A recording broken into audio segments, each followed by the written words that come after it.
Assalamualaikum warahmatullahi wabarakatuh. Perkenalkan, nama saya Andika Bintang Pertama dari Sanggendi Putra kelas 10C, izin uji SKU poin 11 yang berbunyi mengenal, mengerti, dan memahami isi AD dan ART gerakan pramuka. Yang pertama, AD anggaran dasar, berisi 12 bab. Bab pertama berisi tentang nama, status, tempat, dan hari pramuka. Bab kedua berisi tentang asas, tujuan, tugas pokok, dan fungsi. Bab ketiga berisi sifat. Bab keempat berisi sistem pendidikan kepramukaan. Bab kelima berisi tentang organisasi. Bab keenam berisi tentang musyawarah. Bab ketujuh berisi tentang atribut. Bab ke-8 berisi tentang hak dan kewajiban. Bab ke-9 berisi keuangan dan kekayaan. Bab 10 berisi tentang pembubaran. Bab ke-11 berisi tentang anggaran rumah tangga. Bab ke-12 berisi tentang penutup. Yang kedua, anggaran rumah tangga berisi 11 bab. Bab pertama berisi tentang nama, status, tempat, hari, dan hari pramuka.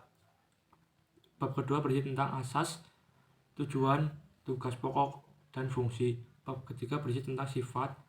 Bab keempat berisi tentang sistem pendidikan kepramukaan. Bab kelima berisi tentang organisasi. Bab keenam berisi tentang musyawarah, rapat kerja, rapat koordinasi, dan hal yang mendesak lainnya. Bab ke-7 berisi tentang atribut. Bab ke-8 berisi tentang pendapatan dan keuangan. Bab ke-9 berisi tentang pembubaran. Bab ke-10 berisi tentang lain-lain. Dan bab 11 berisi tentang penutup. Bab 2 pasal 4 berisi tugas pokok, yaitu menyelenggarakan pendidikan kepramukaan bagi kaum muda guna menumbuhkan tunas bangsa yang lebih baik, bertanggung jawab, mampu membina dan mengisi kemerdekaan serta membangun dunia yang lebih baik.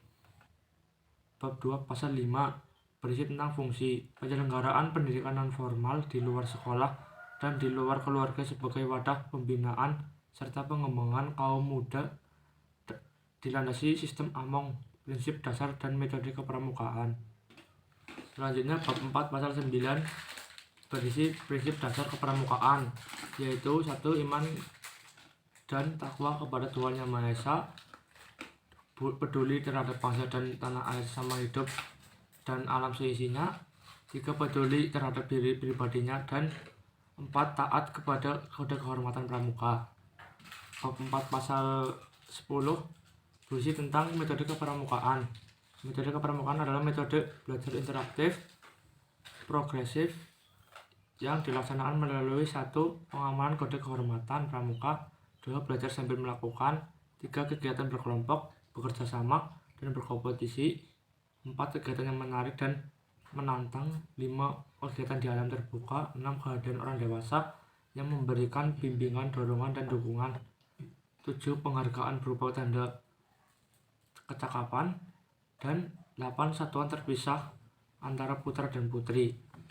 Dalam menjalankan metode kepramukaan sebagaimana dimaksud pada ayat 1, digunakan sistem Among dan kiasan dasar. Bab 4 pasal 11 sistem Among merupakan proses pendidikan kepramukaan yang membantu peserta didik agar berjiwa merdeka, disiplin, dan mandiri dalam hubungan timbal balik antara manusia. Sistem Among sebagaimana dimaksud pada ayat 1 dan ayat 2 dilaksanakan dengan menerapkan prinsip kepemimpinan. A. Di depan menjadi teladan, di tengah membangun kemajuan, dan di belakang mendorong dan memberikan motivasi kemandirian. Berikut yang saya ketahui tentang perubahan AD/ART lama ke AD/ART baru. Yang pertama, perubahan istilah gugus depan menjadi gugus depan adalah satuan pendidikan dan satuan koorganisasi yang dikoordinasikan oleh kuartir ranting dan kuartir cabang.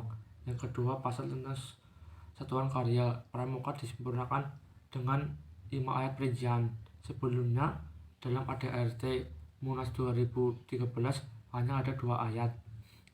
Yang ketiga, dalam pasal terkait satuan pendidikan hanya disebutkan satuan pendidikan kepramukaan terdiri dari 1. Gugus depan, 2. Pusat pendidikan dan pelatihan. Tidak ada satuan karya pramuka seperti disebut dilaksanakan dalam hasil Munas 2013. Sekian pemaparan materi dari saya, kurang lebihnya mohon maaf. Wassalamualaikum warahmatullahi wabarakatuh.